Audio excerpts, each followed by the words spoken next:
Why do relationships fall apart, how to keep your wealth as a man, and how to truly be successful. If you have marriage issues or you want a better marriage, if you want to build wealth and be successful, this podcast episode is for you. Now, it's actually taken from the Business and Investing podcast, one of Australia's most successful and most listened to podcasts on, you guessed it, business and investing. This is with Charlie Vella and Grant Meriel, and together we talk about the empowered man, we talk about what I do and why I do it, and we talk about all those areas: health, wealth, relationships, and how to preserve wealth. Obviously, if you get divorced, you lose your wealth. So anyway, I'll stop talking. I hope you enjoy this episode from the Business Investing podcast, which is now on the Empowered Man podcast. Enjoy, and if you get value, remember to give it a thumbs up, drop a comment down below, let me know your thoughts. Welcome to the Full Stack Business Owner podcast, where we are enhancing your full stack of skills to build wealth inside and outside your business. Today, we're with Toni Versic from The Empowered Man, talking about all things, I don't know, how do I insert this? Empowerment, I guess. Now, if you want to join the conversation, head over to Facebook and join the Full Stack Business Owner Community Facebook group. Tony's in there, Charlie's in there. I haven't been let in yet, but one day I'll be in there and I'll be able to converse with you guys all. So if you've got any questions on this topic, go over there and join the convo. Now, before we get started, let's cue Charlie's infamous disclaimer. Charlie here from Full Stack Business Owner. I need to let you know that Grant, myself, and the Full Stack Business Owner team are in no way, shape, or form qualified to give you financial advice or pick investment products. We highly encourage you seek out and engage the use of professionals when making financial decisions or comparing investment products.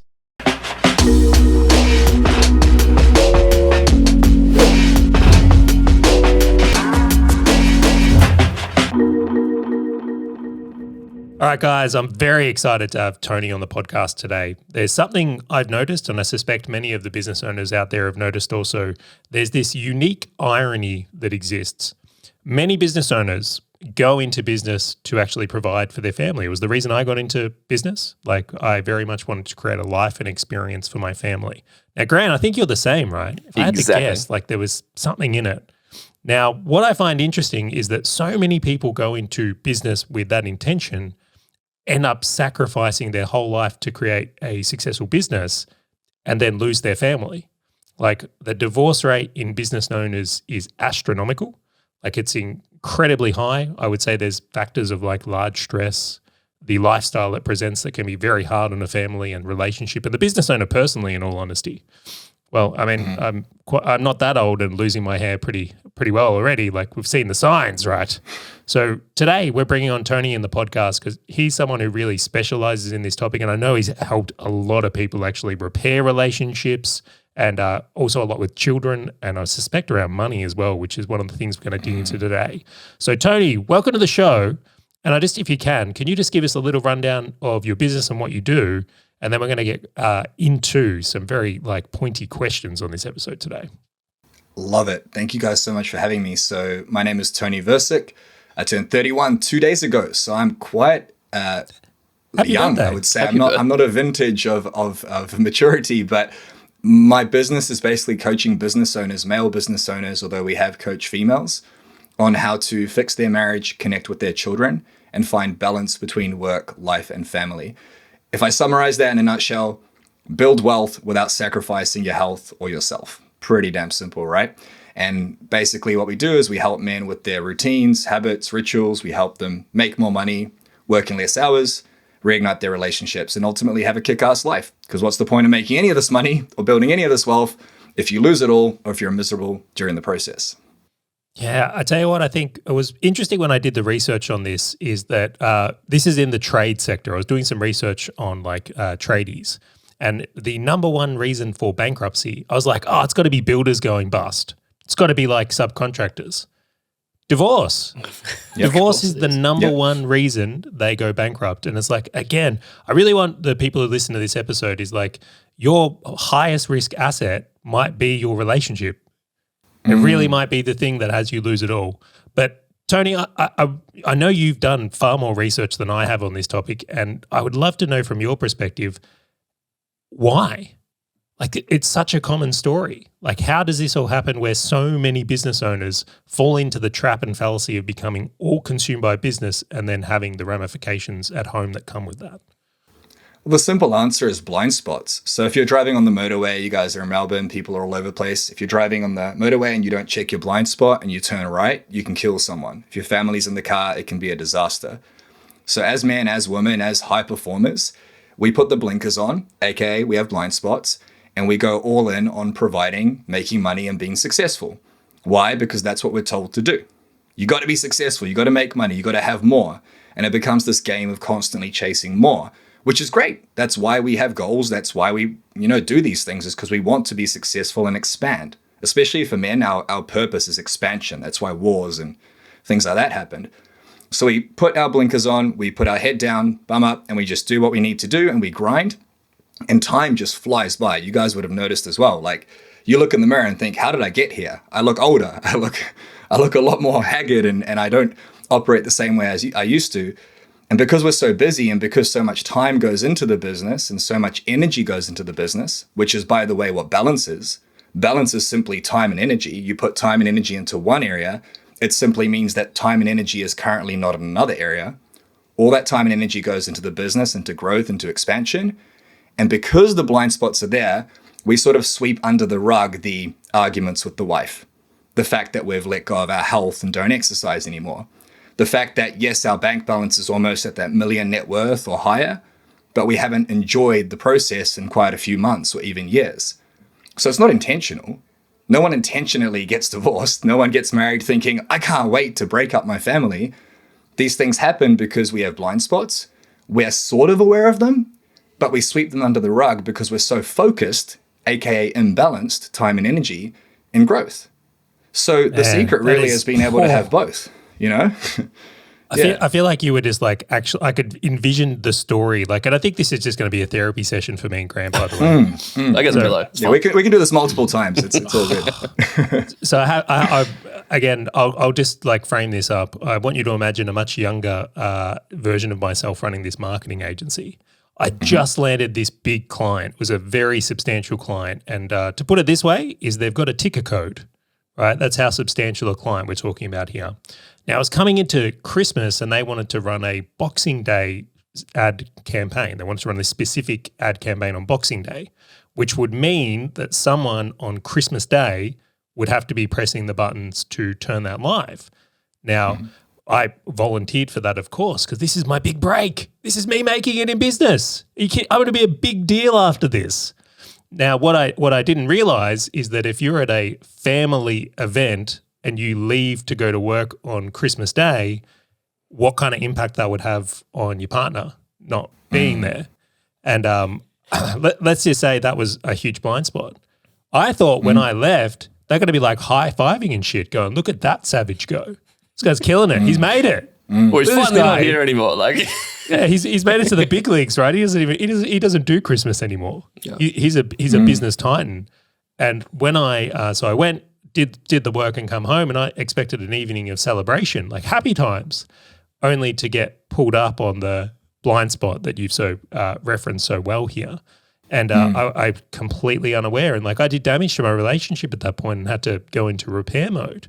And I just think of like how many business owners have had a similar thing.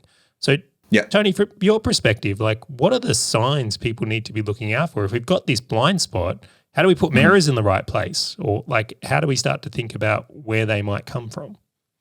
That's a really good question. And I'll reference what happened to me last year. So I've been running businesses for the last 11 years, Empowered Man, the most recent one. And just like you, I had these blind spots and I started feeling a lot more stressed. I started feeling very tired and burnt out.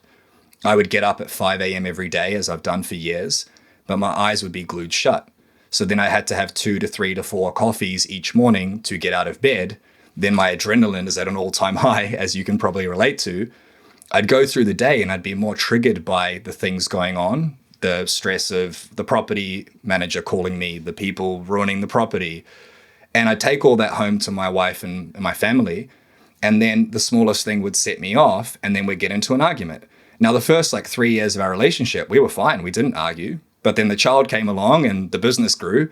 And despite being more and more successful, I didn't realize the biggest blind spot was that I had forgotten it was an infinite game. And I was constantly chasing that more, ignoring the very, very, vivid red flags. The red flags like being stressed, being burnt out, arguing with your partner, not feeling fulfilled, and also not really having an end goal or a vision, and being so focused on end goals that weren't even real that once you hit them, you just move on to the next one. So if you think about it, that's a very rat race mentality. You know those videos of like sped up cars for B-roll? That's sort of what it's like. You're just speeding through life. So all those things are signs that you're not in the place you should be or could be, because you shouldn't do anything. You do whatever you want. Those are all signs that something needs to change and you get to slow down. And slow down doesn't mean slow down making money. It doesn't mean slow down growing your business or investing. It means slowing down enough to be present and enjoy the moment. Because all of those are signs to remind you that in the past, you haven't slowed down, things are about to break. But you're so focused on the future and achieving, which is more, that you're not ever in the moment. And the biggest sign for me was when my wife said to me 3 months after my daughter was born, I feel like I'm raising her on my own. And I go, slap in the face. That was a button. That's a good button to push. An amazing button. But what goes through my head then is the ego comes up and it's like, yeah, but I'm doing this all for you. Don't you understand? And it's so challenging to put that aside and go, you know what? You're right. Like, and that's where the question arises. It's all about solutions, not problems. How can you be successful and have more and grow while also living in the moment? Being able to switch off on a Thursday that's a public holiday where everyone else is off and you're not. Like having these balancing acts, identifying the blind spots, and once you identify them, which is very hard to do, to put your ego aside and go, you know what, things aren't working. I have money, I'm not happy. How can I change that? What can I do about that? So that would be the answer. Just before we go further, we scheduled this podcast before we knew it was a public holiday. I'm not complaining. I'm working all day. I'm taking Rosie out to a surprise lunch today because I realized I do this. I work all the time. So I've got to practice what I preach. And you only now know that because she's told you about it before. Grant, yeah, I mean, she told me before she told me, right? Like, so she told me before she said 3 months. She told me through it. You're feeling the pain. Yeah, right? I'm feeling the pain. Yeah. But continue on, sorry, Tony. No, I was going to say, like, she told me those entire 3 months, she told me through her tonality. She told me through the lack of intimacy. She told me through the argument. She told me through her burnout.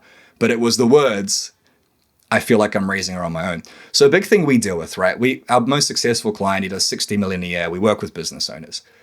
And his wife came home and said, I don't love you anymore. Now, she didn't wake up one morning and go, oh, I've fallen out of love with my husband. That built up over 6 months, 12 months, 18 months. But he was providing, he was doing all the things right. So I think we ignore these warning signs, often not on purpose. And we're very aware that they're happening, but we don't bring enough awareness towards them to do anything about it. Yeah, it's like the intentions are really pure, right? Like you're not intending, exactly. Like for all of them, it's like in my Christmas example, like my intention wasn't to, hey, I'm choosing work over you. And in your example, the same thing. And I'm sure Grant will have examples at some point. We'll go again, very quiet, perfect relationship. Deliberately. But to that point, right? Oh, no, go on, sorry. No, all yours. But to that point, like I will put this out there because I very much lean into the concept of as business owners, what do we primarily focus on improving on ourselves? It's business, whether it's sales, marketing, operations, scaling, all these things. Like how many books of the people that are listening to this are related to relationship improvement? Right? What do we just come out of the womb just saying, hey, we're really good at relationships? How many of us have actually said, how do I become a better partner, whether it's husband, wife, or otherwise? You know what? This is like, I just have to say this point before you ask your question. You know how like in business, people think like marketing and sales solves all problems? But I feel like on this side of it, it's like, well, fixing my business will make my relationship better. Money makes, it's like, it doesn't change anything. It makes things more challenging if you don't ask the questions like, is my relationship actually getting better? Because it is that infinite game. And like, we don't ask our partner, do you feel loved? Do you feel supported? Do you feel appreciated? We just grind. And we hope for things to get better. They don't. So if you've got any problems in your life, and because there's 3 areas, right? There's health, wealth, relationships, and they're all completely intricately connected. So you cannot have an amazing, wealthy lifestyle and then get terminal cancer and be happy, right? Like Steve Jobs. You can have an amazing business that spews out cash and you're loaded and you have time freedom, But if you're mentally burnt out and you don't enjoy your life and you don't have purpose, then what's the point of any of it, right? And you can have a healthy body and a business spewing out cash, but if your wife cheats on you or leaves, then what's the point of it? So like, yes, wealth is important and wealth is freedom. Like money is just paper energy. It just or plastic energy. It just gives you opportunities to do what you want to do, when you want to do it, with who you want to do it with, which is extremely important. Like if you're unwell and you need a hospital, like a private hospital for your children, you got to have money, right?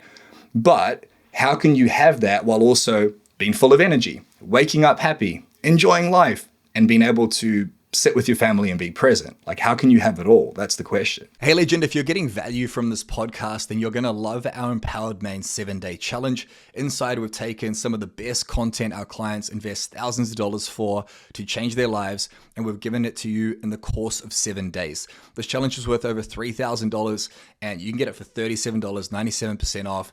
Inside, we'll teach you how to fix your marriage and relationships and reconnect with your partner, your kids, your wife. We will teach you how to take back your time, how to take back your power, get into powerful routines, and how to take control of your life, take control of your mind, take control of your business, take control of your health, take control of your wealth. Sounds too good to be true, but there's a complete money back guarantee. So if you're enjoying this podcast, go to elitebusinessman.com/challenge. That's elitebusinessman.com/challenge. It's going to be in the call notes as well, and you'll be able to register for this challenge that will completely change your life. My question to both of you, have you ever had a partner tell you that you're unemotional? Of course. I'm over-emotional. This is the interesting thing. And before we continue, I'm thoroughly curious about this sign, right? So a lot of things become water off a duck's back for me, right? Like I typically refer to myself as a human shield. Like I'll just go in, and whether it's an employee challenge, a client challenge, just a challenge in general, I will jump on the hand grenade and solve it. And so for me, when I come home to go and see my lovely wife, Hazel, it's like almost like one of the signs for me is like she will say, hey, like this is a challenge, this is a problem, and all those kind of things. And I'm like, you're just another one. Add it to the stack. Yeah. No worries at all. Like I need to be this masculine guy. And so I think for myself, really for people listening, like that can be a big sign unto itself, which is like almost ignoring to the point of it needs to be a water off a duck's back, because that's what we're conditioned for when we're listening, like when we're at work, when we're doing all these fun things. Now, I am curious for yourself, Toni, like imagine someone's listening to this and they're relating to everything that we're talking about. Like, how can they start getting back on track? Like, it might not be intuitive for us. Like, what is the first step and then the second and the third? Well, the first step is just getting clarity, right? If you have a blind spot, the only way to see it is to turn your head, which is not that difficult to do. It's the simple motion of the neck moving. So it's as simple as just asking yourself, cool, I'm chasing success, I'm making money, I'm growing my portfolio. Great. Awesome. I already know that that's clear. I have clarity on that. What about my health and my relationships? We actually have an assessment called the Key 3 assessment, and you rate yourself in each area. You rate yourself in your health, you get a number, you rate yourself in your wealth, and then in your relationships, and then you'll typically see whether there's an imbalance or not. So if you imagine your life like a wheel, just imagine there's more than 3 parts. If that wheel is circular, it rolls very smoothly. Whereas if one part's sort of indented because it's not good enough, the other part's really, really successful, like the business, the relationship's falling apart, that wheel's going to roll in a very, very weird motion. So it's just simply getting clarity, like, am I happy mentally? Am I healthy physically? What's the quality of my relationship? And not just going surface level.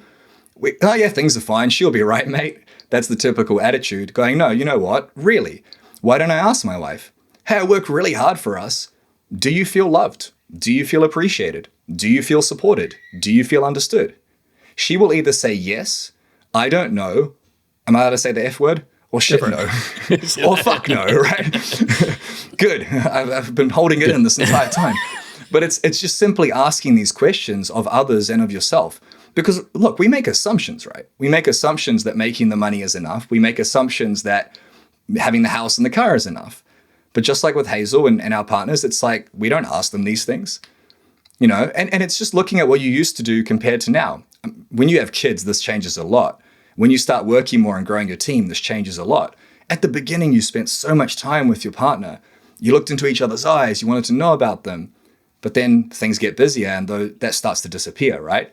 So I think the answer in a nutshell is just getting clarity on where you are now in your health, wealth, and relationships. Just sit with yourself for 10 minutes after this podcast and go, cool, my business is here. I already know that. Well, where am I in these other areas? And am I okay with that? And the best way to change any part of your life, if you do realize there's a deficiency, is to establish the cost, right? So let's use a relationship as an example. If you know there's a rift in your relationship, everyone's got it. Arguments, not connecting, not enough sex, not enough intimacy, right? If that rift is like in those movies where there's an earthquake that splits apart the earth, you know those movies I'm talking about, right? If that rift is tiny, you can jump over it. There is going to be a point for all of us, if that rift gets too wide, where we can no longer make that leap. And when that happens, a divorce occurs. Now in business, if we see a rift or a deficiency, we go and fix that shit right away. But when it comes to our relationships or health, we sort of let that rift get a bit bigger, let it get a bit bigger, and we go, yeah, I can leap that thing. And then one day, it's too far gone and you can't leap it. So a really powerful question to ask yourself, if you do want to improve every area of your life, which you'd assume you do, why would you want wealth if you're going to lose it all? Is to ask yourself, what's the cost of operating the way that I've been operating? If I keep growing my business the way I have and working on my wealth and my finances, while neglecting these other areas, what will happen to my marriage?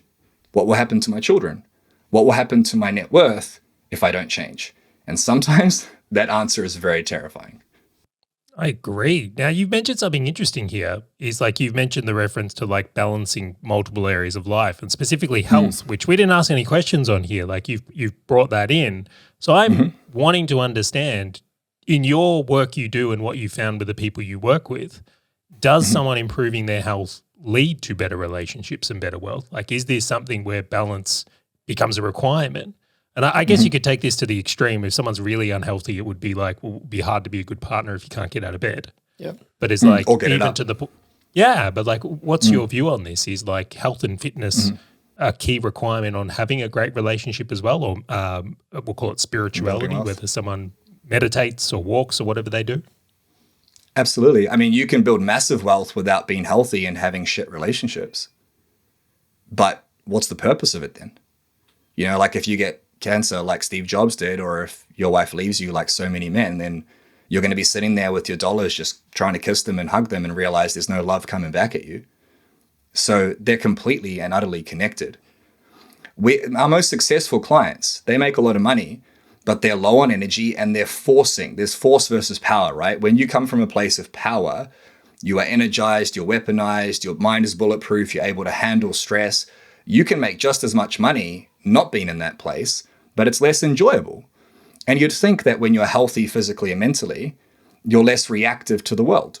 So as human beings, there are 4 things we can really control. We can't control the government. We can't control business deals. We can put to an element, we can influence things, but we can't control anything external outside of ourselves, right? We all had a business deal fall through, a shitty client, etc. What you can control is your thoughts, feelings, actions, and reactions. So the things that go on up here, whether they're positive or negative, the feelings, you have happiness, joy, pride, power. Then you have like stress, anxiety, very common for business owners. Those are feelings. And then actions are the things you do. Do you drink at the end of the day, even though you made a lot of money because you can't switch off? Or do you go and play with the kids? And then reactions are the things we react to in the world. So as an example, you got 2 men or women. One wakes up, they get stuck in traffic. They're fine. They feel great. They come home. It's been a stressful day. They sit down, they play with the kids, they talk to the wife. That man, I guarantee, is healthier physically and mentally than the guy who gets in that traffic and starts swearing, getting triggered as shit, comes home, yells at the kids. The health has a massive role to play in that. So how you show up physically and mentally is going to make you more money. It's going to create better relationships. And also, I'm assuming a lot of business owners have families. That's why we work so hard. You become a better role model. Right? Because if you can make that paper and grow and provide for your family while also looking great, feeling great, communicating well with your wife, that sets a massive example for your children. I didn't have that. So if you can be that person, healthy physically and mentally, it's going to impact every area of your life. I'm curious, does it always take some crisis or for us to push our partners to that degree for them to say something to sort of trigger the change? No, I mean, you could listen to a podcast like that. There's two ways to change. You can learn from your own lessons and failures and pains and triumphs, or you can learn from others. That's why this is so amazing. Because somebody can hear this and go, holy shit, this is a blind spot. I'm going to go home and tell my wife that I've been working way too hard and I'm committed to date night again. Or you could not listen to this blind spot. You go home and a year from now, she says, I don't know if I love you anymore. Right? So you don't need a crisis. We've got a friend downstairs, a videographer staying with us, and he's the most traumaless guy I know. He's got no trauma. He was raised well. He knows about money. He's 24. He acts like a 40-year-old who's mature, and he's got no trauma. He doesn't need a crisis. I have a lot of trauma. I had a lot of problems. That's why I work so hard to prove myself, because I don't feel like anything's ever enough. I'm not good enough. I need more, more, more. So for me, it's often a crisis that I need, but I'm working on that. This is why I'm here with you, and this is why I listen to content like this. I liked your point about date night. So imagine that it wasn't a crisis that triggered someone. Like someone listening to this and they're like, oh, well, I haven't seen sort of the cockroaches in the kitchen yet. Like there's no crisis for me to go. Is there an ideal routine or habits that everyone should sort of implement? I know that you said date night there. Is that, do we just do like a Thursday night date night, check it off and go, woo, my relationship's that's good? That's not that simple, right? Because it's about quality, not quantity. So it's like, I can go to better restaurants, Tony. I genuinely can. Yeah. Like I can up it. You can. And what? You sit on your phone the entire time. Yeah. High price, Tony. It is, we're at the restaurant. That is the win. It is checked off. Yeah, I've paid for it, right? No, it's a really good question actually, because it's not as simple as just check boxes, right? So as a principle we teach is daily deposits. And if we're going to talk specifically about relationships, it comes down to them feeling loved. So you may or may not have heard of love languages. You know, everyone's got a different way of giving love and receiving love. So for me, I give love by working hard for my family. That's an act of service. I want my wife to tell me how good of a job I'm doing. She's not very good at that. She's working on it. I relate but she'll to make this. me dinner, you know? Sometimes I just wanted to say, you know what? I can see how hard you're working. Doesn't happen often, right? So the best way to establish this is to make daily deposits into your children and your partner of their love language. So for example, Rosie, it's acts of service. So yes, I can take her to date night, but just as important is helping put Talia to bed and bathing her when Rosie's had a long day. Now my ego gets in the way and I'm like, yeah, I worked all day. I put out 72 fires. You were at home cooking and cleaning, not being disrespectful. Like she's agreed to have that role. She can do whatever she wants. If she wants to start a business, go for it. So the ego gets in the way. I'm like, no, even though I'm tired, I'm going to give a daily deposit of acts of service. Today I'm taking her to lunch. And if you can do that daily, you build up their bank balance. So relationships break down because the bank balance becomes so empty that your partner loses certainty of a future. You do not get divorced if there's a glimmer of hope that it can work. So it's been going on for so long, you're grinding, you come home late, you're on your phone, you don't communicate, you argue, you drink, whatever it may be. The relationship rift gets so wide and there's no balance in that bank. And then you try and withdraw something.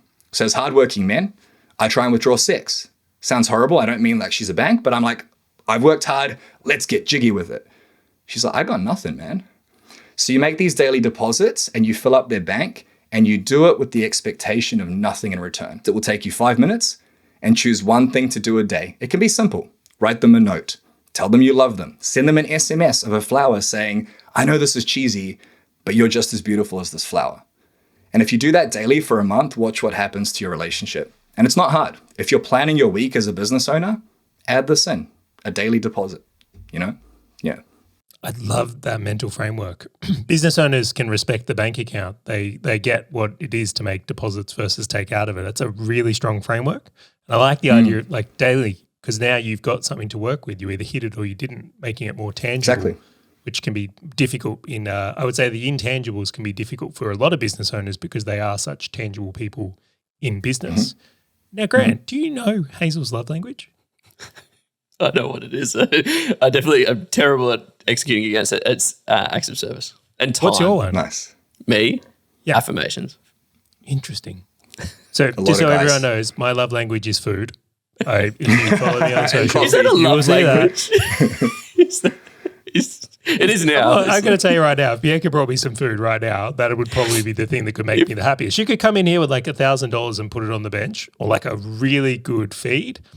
It's not even considerable which That's one me is with going to Hazel bring and me more. spreadsheets. Like if she builds a good spreadsheet, oh my gosh, I'm done. Yeah. I'm melting. It's love really it. interesting the assumption we make though. Like I used to, and again, I joke around mine being food, but at the same time, when I cook, which is something I do often, when I give or cook the family a meal, that is me showing love.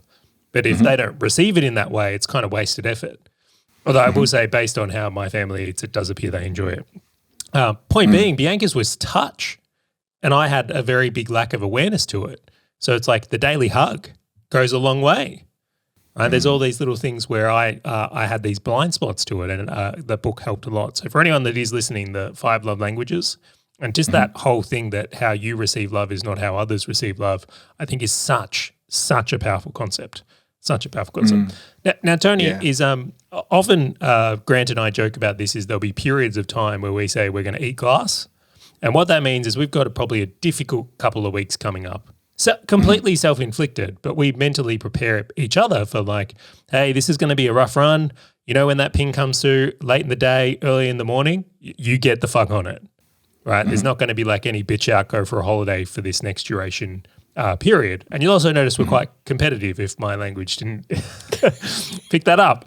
But the thing is, one of the things I want to look at is going, when we know we're going to go through a stressful time in business, or maybe we've fallen into one by chance, I don't think I've ever gone to Bianca and say, hey, this is an eating glass period or anything like that. Do you recommend, or have you seen that, like, if you're going through something challenging in business, how to work with your partner in that time? Like, is there anything you've worked on there? Absolutely. It's all about communication. So communication is the key to connection. It's very difficult for any area of your life to falter or fall down if you communicate effectively. So that means communicating with yourself first. Like, we often know that there is a problem or something that could be addressed or something that could be brought out to the surface and awareness given to. So in the example of eating glass, I'm doing it right now. I'm scaling up. We've hired 3 people and the calendar's empty and the ads have stopped working. It's the same old story as usual. So last night, Rosie's going to dinner with some friends. I go and sit on the bed after a long day. And instead of her saying, how was your day? And me responding with, I'm fine. Very, very interesting word, fine, if anyone has heard it before. That's the most dangerous word. In finance, it's this time it's different, right? If you ever hear that, whoa, and in a relationship, it's fine. Red flag. Mine's the thumbs up emoji. If I get the thumbs up emoji, I'm in the doghouse. Like that. You've done something wrong. Too much. So just sitting down and explaining to her, like, things are really stressful right now. Like, things are really challenging. And she knows that for the next 2 to 3 weeks before my time off and my event, that I'm going to be grinding. And she knows that I'm not going to be as present, as opposed to just expecting her to understand and see that I'm working hard. Like, she knows I work hard, but she also knows there's periods of growth and periods of slowing down. So communication is the key to connection. And when you think about it, these things are so simple. They're just saying to your partner, like, hey, look, I know that I've been working my ass off, just a few more weeks, and then guess what? We're going to Jamaica. Like, whatever it may be, just having light at the end of the tunnel. Assumptions destroy so many things. They destroy relationships. They destroy businesses. You got to have crystal clear clarity on where you are, where you want to go, and what's holding you back. And if you can communicate that with yourself and others in a nice, calm tone, that's really leadership, which ironically enough, we're pretty good at in business. But when it comes to personal relationships, we sort of like forget how to do that. You don't just assume that your employees know what to do. You don't assume they're going to do their job properly. You have check-ins, you communicate, you have conversations. If things aren't going the best way they could go, you have a chat about it. Often we don't do that with our partners. We just sort of sweep it under the rug, Oh, Yeah. Or like I wear the pride quite a bit. Like I try to make like a really, really large situation quite a bit softer. So in a previous company, I was raising like 7 figures and it was like crazy stressful. It was 7 days a week. Drop that again.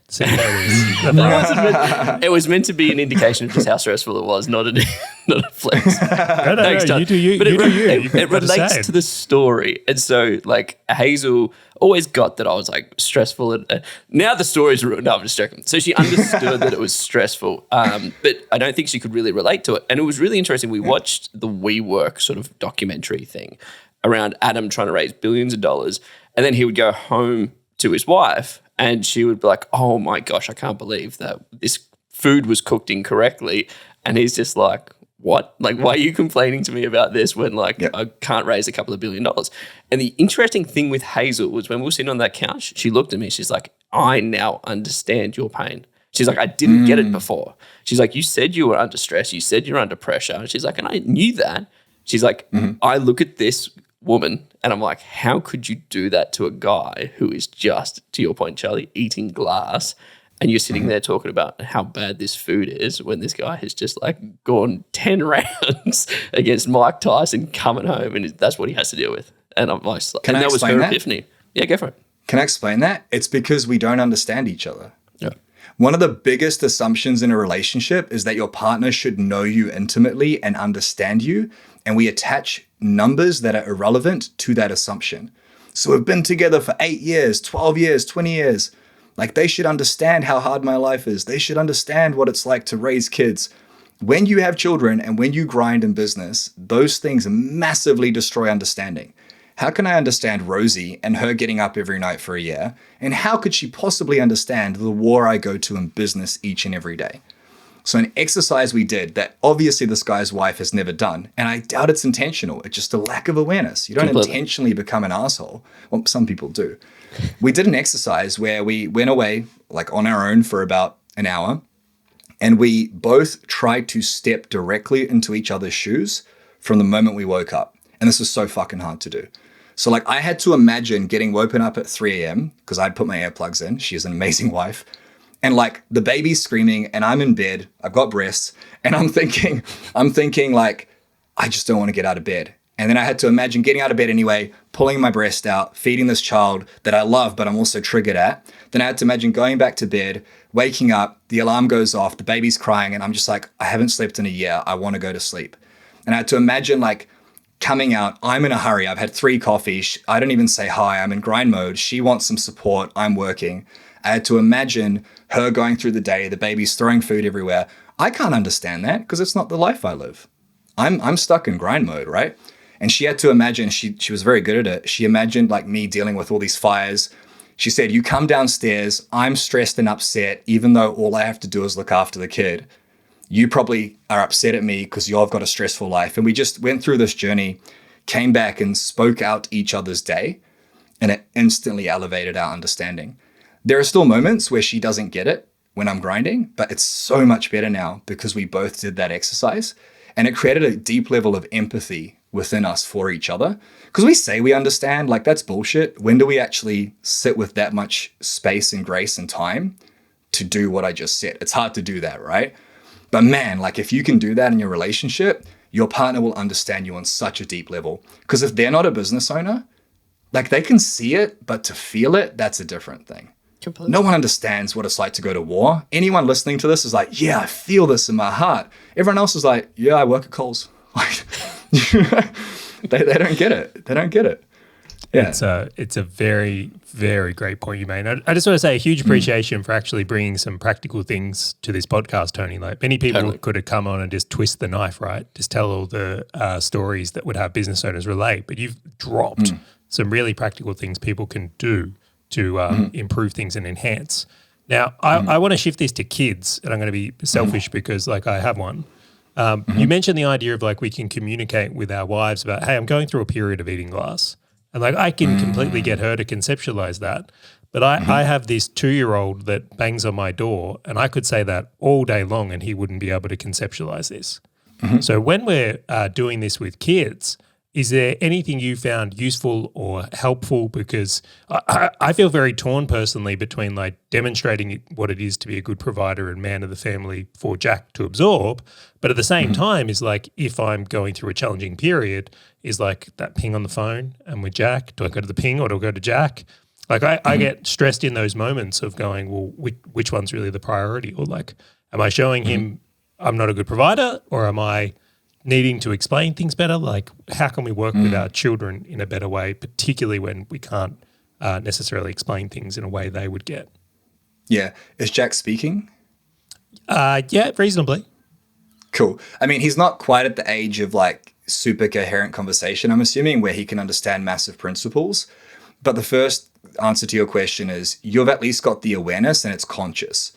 So there's 2 ways to operate, conscious and unconscious. When my first marriage broke down, I was working my ass off. I wasn't conscious of the things I was doing. I wasn't at a level of awareness where I knew what was going on. Now that you are at a level of consciousness where you can see what's going on, you're at least thinking, do I go for the ping on the phone or do I go for my son? That's very rare. I guarantee anyone listening can relate. Sometimes you don't even realize until way later that you had a choice. So as long as you're consciously making the choice to go for the phone, and you say in your head, like, I'm going to choose this now so that I can have more freedom later with my son, that's the first step. The second is communication.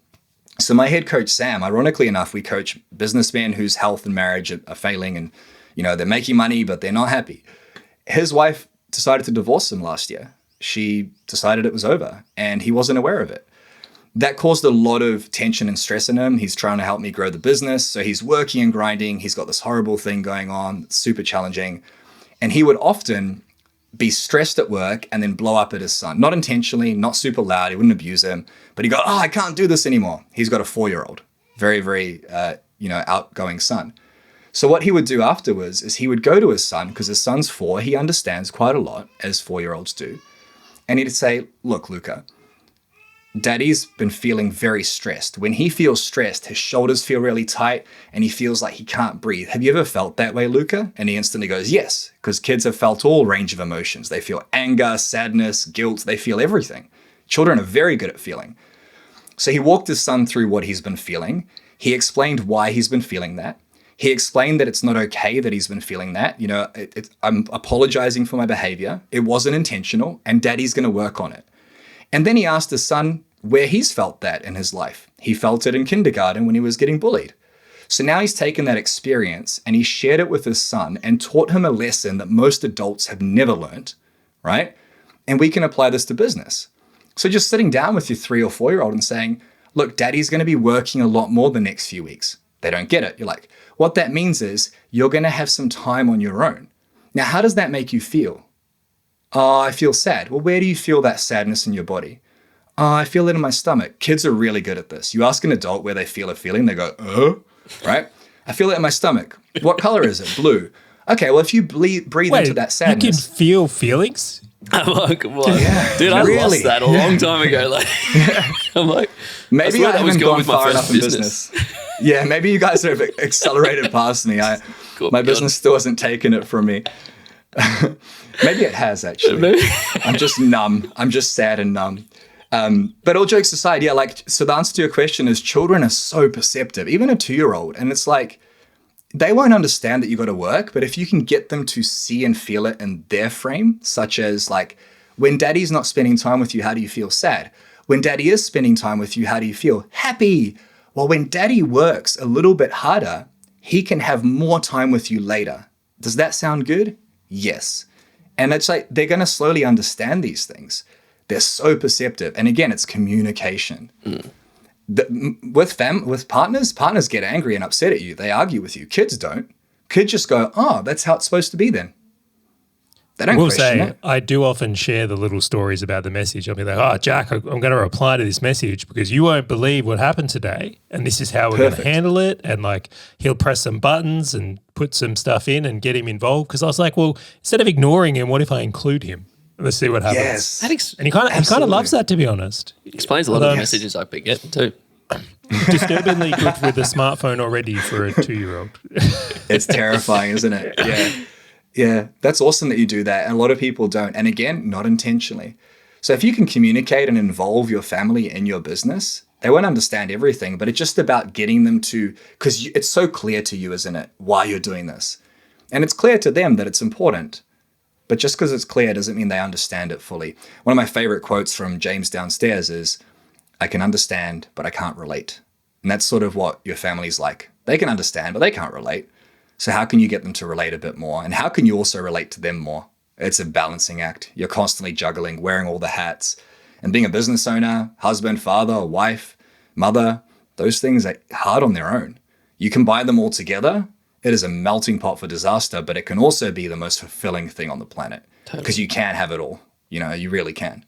Yeah, I've got this inner fear that if I don't show Jack being a business owner is awesome, he'll resist against it. So it's like, I mean, I think we all secretly, and maybe not so secretly in my case, like I would love it if Jack took over the family business or started a business of his own. Like I would consider job done for me if that happened. But it's like if I show him the worst version of myself because of business, it's like, why would he want that? Like it would be a very, very distinct thing. Now, I do want to jump topics again though, Tony, and I got a feeling we're going to have you on the show probably many times because there's things on my list we haven't even touched on yet. But one of the things I've seen with people I've worked with, and like I've mentored a lot of guys across the years and work with them, is they feel a lack of support from their partner, or that their partner is like projecting a lot of fear into what they're doing for whatever reason, right? Maybe perceivably, and I'll throw one on me here. I've gone pretty wild on TikTok ads in recent times. And I could understand from Bianca's perspective, if I'm running around the house talking about how I'm burning the company down to start a TikTok agency, she might get a little bit fearful. I'm not doing that, but it's like I'd maybe set up when I went down the hallway. So I could understand how like there's a whole bunch of things in there, but have you ever dealt with, and I suspect you have, like business owners who maybe have a partner who is projecting a lot of fear or saying things that could be perceived as fear, I should really say, or a partner that's overly negative, or just someone with the wrong partner? Is there anything you found effective in these types of regions? I'm just going to let you riff on it. I suspect you've got plenty here. Yeah, there's plenty to cover. So if you think about relationships of any kind, whether they're intimate or in business, they are simply a mirror. So if your partner is coming to you with negative things and that's bringing your energy down and casting doubt inside of your mind, there is very, very likely a mirror of that happening towards her, right? So she is coming to you with uncertainty and doubt and negativity. Well, I guarantee there have been things you have said or done that have created that within her. It may not be around money. Maybe you're certain you'll make money, but maybe there's uncertainty that she's going to have her partner around. So with Rosie, my wife, there have been many times where I've been triggered or upset at her for not understanding or supporting me. Like, I'm working so damn hard. Can you not see how exhausted I am? And I'm not even complaining. I'm like showing up. I don't want to get out of bed. I don't want to do anything. Do you know what she's thinking? He doesn't support me. He doesn't help with Talia. I've been raising her alone for 3 months. So it's this mirror. It's often a mirror. And that mirror comes down to this idea of the blame game. We point the finger and we play the blame game. And I don't know what the saying is. It's when you point one finger at someone, you got 3 pointing back at you. One of our first tenets in the code of the empowered man is I take full responsibility for my thoughts, feelings, actions, and reactions. I take full responsibility for the quality of my life. So if my wife or someone I've chosen to spend my life with, friends, family, is negative and bringing me down, the first person I look at is myself. Now, in saying that, often it's not just you. They do have a role to play. But when you blame them, you lose that control because you hand the power over to them. So that's the first answer to this. It's like, how's this a mirror of me? What can I do to influence this person to be more positive, to understand me better, to support me the way I'd like to be supported? That's the first step. Is it boat 6 and boat 2, Grant? Is that it is boat 6, boat 2. I'm glad your mind went there. Straight away, which is the Jocko What's book, boat right? 6, boat 2? You got to tell the story now. Extreme Ownership by Jocko Willink. He's got they're doing this like Navy SEALs boat race, and there's 2 boat teams that compete, which is boat 2 and boat 6. And I think it's like boat 2 always wins and boat 6 always comes last. So they swap the leaders, the guy who's responsible. And then suddenly, I don't think that boat 6 actually wins, but they go from being the worst performer to like finishing second. Yeah. And it's like all they changed was who was taking responsibility. I will say in my own experience, I've just had far too many accountants where it's like, it is my fault and my responsibility. And it's like, it's just a better frame to act from.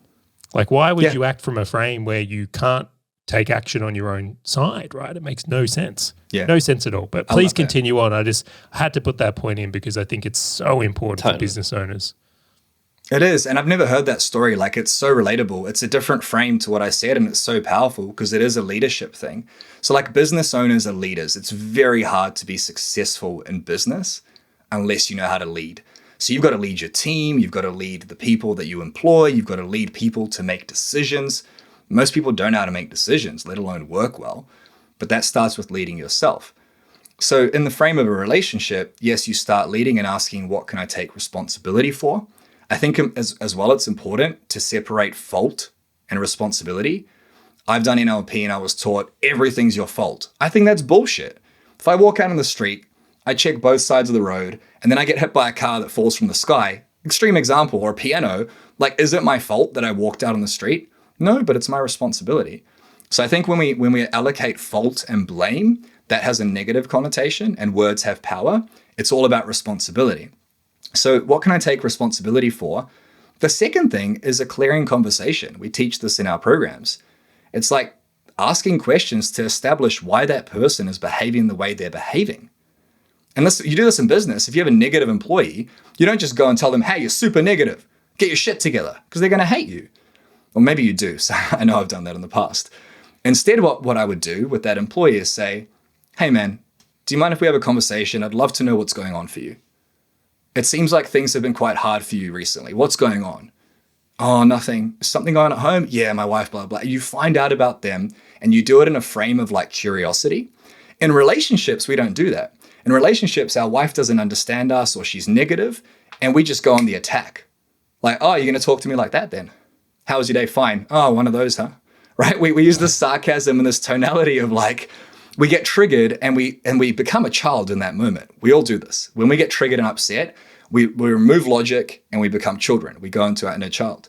So we attack. The thing about attacking is when somebody feels attacked, even if everything you said was true, even if it will help them, even if it will fix their problems, they will defend. It is human nature. If you feel attacked, you will defend. So relationships are really interesting because you've got to help somebody get over their own bullshit, understand you better, look yourself in the mirror, and do it in a way where you don't offend or upset them, which will probably happen anyway, so that you can shift their worldview and get them on your side. But that's what leadership is, right? So it's what am I responsible for? How can I influence this person to shift their worldview, mindfuck them without them realizing? And that's the story of mine and Rosie's relationship. It's like she has a lot of trauma and things she wasn't taught, just like I do. And we're constantly trying to like support one another and understand one another. And we often clash, and that collision creates a connection, just like a car accident. But that collision leads to communication where we find out why the other person's operating the way they're operating. Does that answer your question about when someone's negative and doesn't understand you? Is that what you're looking for? Or yeah, I like that so much. Yeah. And I just think how lucky we are never to be bored, right? I mean, if we just got along with our partners all the time and it was easy, like I would start a TikTok agency. That's literally what I do because I'd be so bored. I need things to do. I'd create drama. Yeah, Exactly. Anyway, I do want to, we are actually going to wrap this one up from here because we are coming to the end of our time, Tony, but I just want to say what a phenomenal just depth of knowledge on this topic is. Like I found myself at times forgetting I was podcasting. I was like, oh yeah, no, it's better ask a question here or something from there. So for those that perhaps, and I'll say perhaps, I won't project it on anyone, perhaps want to start digging into these things, these topics, and I suppose work on their relationships at home, what's the best way for people to get in contact with you? Yeah, so on Facebook, we're the Empowered Man Method. There's another guy who's got a very similar business in America, but the Empowered Man Method on Facebook. Flick us a Facebook message. Toni Versic, ToniVersic, the Empowered Man Method on YouTube. I release a video and a podcast there every week. And we have a podcast called the Empowered Man Podcast, where we dive very deep into these topics. We're also on TikTok, Instagram, all those places. I'm sure it will be in the call notes. We also have a 7-day challenge, which is basically all about taking control of your health, wealth, relationships. So we go through how to improve your relationship. There's even a section on daily deposits. I'm happy to drop that video, the day 6 video for free for the guys if they want, all about how to implement those daily deposits and love languages. So we've got a challenge as well that we run that you'd more than happy to check out if you want to check it out.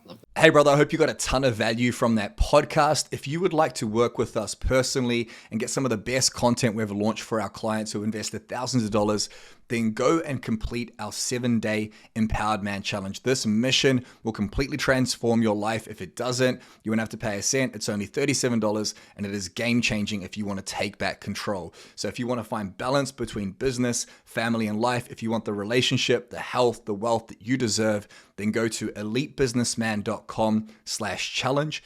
That's elitebusinessman.com/challenge and take up this challenge to take back control of your life.